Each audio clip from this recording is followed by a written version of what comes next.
Okay, I'm back again today. There was a report of one of the senators, a senator that's going to raise objections about the college, electoral college votes. And apparently, from what I read, for every objection that's done by both a Republican and a senator, a Republican, a congressman and a senator, there's required 2 hours of debate, and they said it's quite possible that they could have to go into the next day if enough of these people object.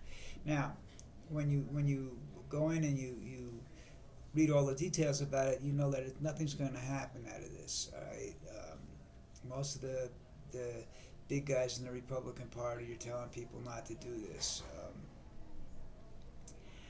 I just think that you know, I don't see the Republican Party coming out of this very good.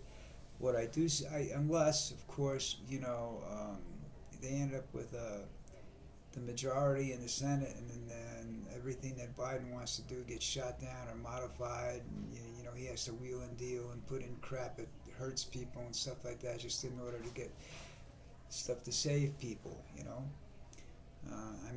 They're not doing anything to help the distribution of the vaccine now. Imagine what will happen if they decide that they don't want to do that.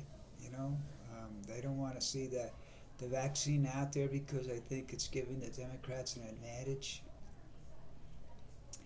Shit like that shouldn't be political. You know what I'm saying? Give the damn stuff to the people that need it.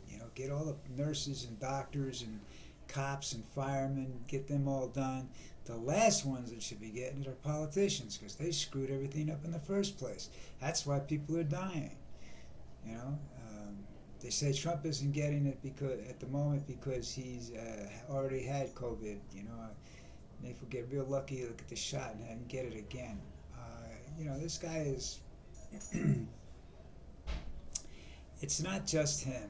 It's politicians in general. You know, uh, Pelosi is pulling political bullshit as well.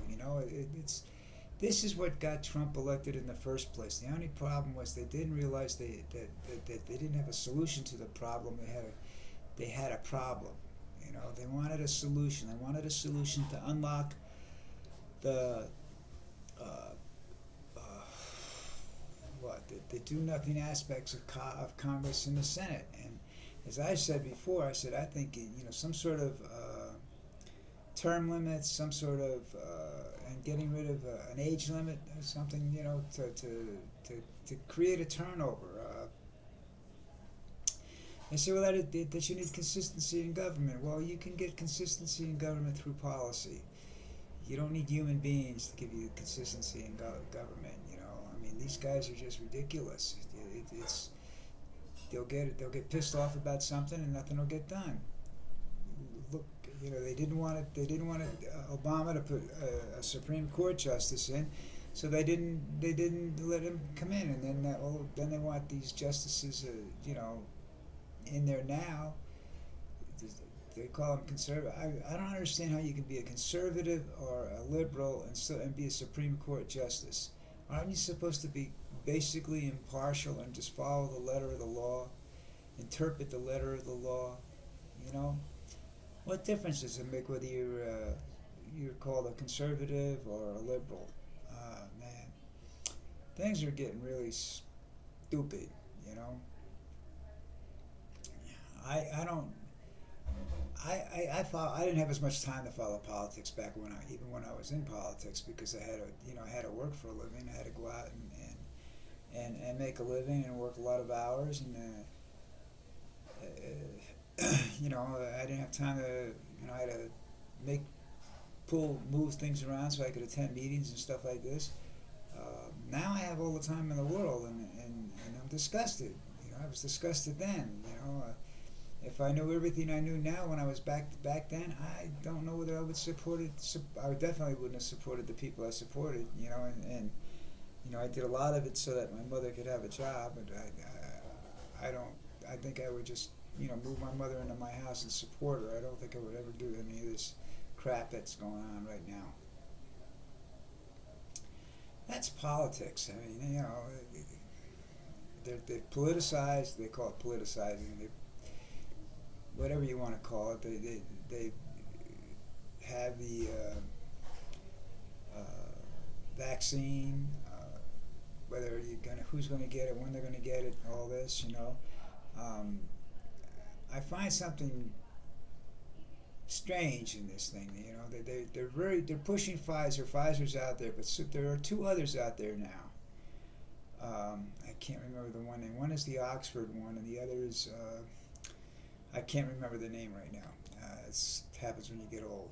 But the point is that the two others that are out there don't have to be put at 70 degrees below zero temperature and frozen. They can be stored in refrigerators, you know, or a normal freezer, you know, which makes them much more available to the general public.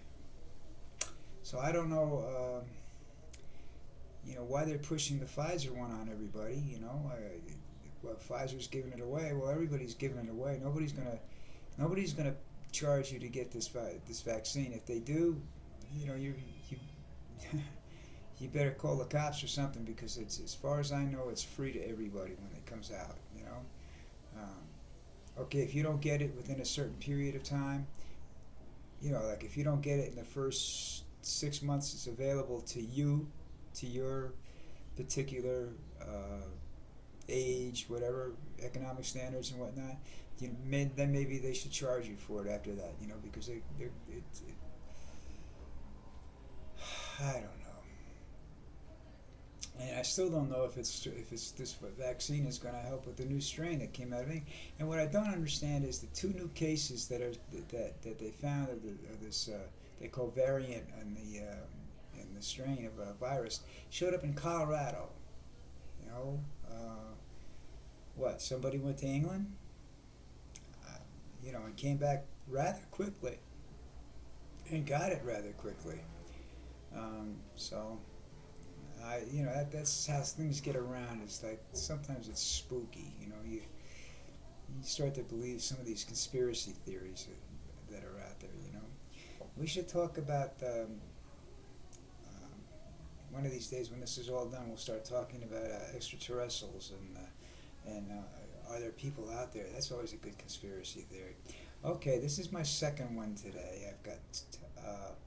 I think I've got just two more to make 50. I'm going to try and do both of them. Maybe I'll do one later on tonight. Depends what happens in the news, you know. In the meantime, I want you guys to, you know, New Year's Eve is coming up. I want you guys to stay safe. Don't go to public parties. You know, you want to have a little get together in your house. You know, make sure everybody's healthy that you invite. You know, I don't care if you make noise all night. Down here, you can't go anywhere. After I think it's 10 o'clock tomorrow night or 12 o'clock tomorrow night, you can't go out. You can't be on the streets. All New Year's Day, you can't be on the streets. Unless they bring the army in, that's not going to stop these people. This is the time of year that they, you know, that the poor people save all their money up for, so they can go out and get massively drunk. All right, listen, I'm out of here. Ciao.